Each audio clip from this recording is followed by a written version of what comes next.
بسم اللہ الرحمن الرحیم۔ اس سے پہلے کہ قرآن پاک کی آیت کی تلاوت کا شرف حاصل کروں، قرآن پاک کی فریاد پیش کروں گی۔ دیکھیے قرآن پاک کیا فریاد کرتا ہوا نظر آ رہا ہے، کتنی اچھی ایک شاعر محترم نے شاعری کی ہے۔ طاقوں میں سجایا جاتا ہوں، آنکھوں سے لگایا جاتا ہوں، تعویذ بنایا جاتا ہوں، دھو دھو کے پلایا جاتا ہوں۔ جزداں حریر و ریشم کے اور پھول ستارے چاندی کے، پھر عطر کی بارش ہوتی ہے، خوشبو میں بسایا جاتا ہوں۔ جس طرح طوطے مینا کو کچھ بول سکھائے جاتے ہیں، اس طرح پڑھایا جاتا ہوں، اس طرح سکھایا جاتا ہوں۔ جب قول و قسم لینے کے لیے تکرار کی نوبت آتی ہے، پھر میری ضرورت پڑتی ہے، ہاتھوں پہ اٹھایا جاتا ہوں۔ دل سوز سے خالی رہتے ہیں، آنکھیں ہیں کہ نم ہوتی ہی نہیں، کہنے کو تو میں ہر جلسے میں پڑھ پڑھ کے سنایا جاتا ہوں۔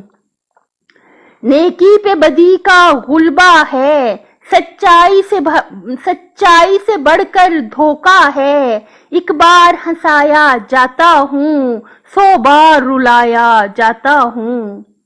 غور کیجئے گا، بہت اہم شعر ہے یہ۔ مجھ سے عقیدت کے دعوے، قانون سے راضی غیروں کے، یوں بھی مجھے رسوا کرتے ہیں، ایسے بھی ستایا جاتا ہوں۔ کس عرس میں میری یاد نہیں، کس بزم میں میری دھوم نہیں، میں پھر بھی اکیلا رہتا ہوں، مجھ سا تو کوئی مظلوم نہیں۔ قرآن مجید کا 28واں سپارہ ہے سورہ منافقون، اس کی آیت نمبر ہے 9، آیت نمبر 9۔ اعوذ باللہ من الشیطان الرجیم، بسم اللہ الرحمن الرحیم۔ یا ایہا الذین آمنوا لا تلہکم اموالکم ولا اولادکم عن ذکر اللہ ومن یفعل ذلک فَأُولَئِكَ هُمُ الْخَاسِرُونَ۔ اے ایمان والو، خبردار، تمہارے اموال اور تمہاری اولاد تمہیں یاد خدا سے غافل نہ کر دے کہ جو ایسا کرے گا وہ یقیناً خسارے والوں میں شمار ہوگا۔ ہمیشہ یاد رکھیے گا قرآن مجید کا یہ پیغام کہ ہماری جو مال و دولت ہے اور جو ہماری اولاد ہے، کہیں ایسا نہ ہو کہ ہم یاد خدا سے غافل ہو جائیں ان کی وجہ سے۔ غفلت کا کیا مطلب ہے؟ غفلت کا مطلب یہ دیکھیے، یاد رکھیے گا، انسان یا ذاکر ہوتا ہے، اللہ تعالیٰ کا ذکر کرتا ہے، صرف زبانی والا نہیں، پوری توجہ سے، پورے عشق سے۔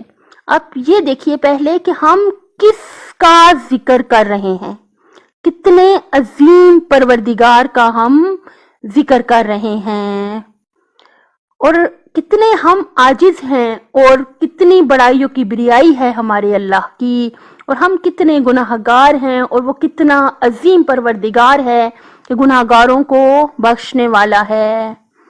اپنے اللہ کا ذکر کریں توجہ سے، اور آپ جو بھی ذکر کریں اس کا آپ کو ترجمہ آتا ہو کہ مطلب اس کا ہم پڑھ کیا رہے ہیں، ہم ذکر کیا کر رہے ہیں۔ یا تو انسان ذاکر ہے یعنی ذکر کرنے والا ہے، یا پھر وہ غافل ہے۔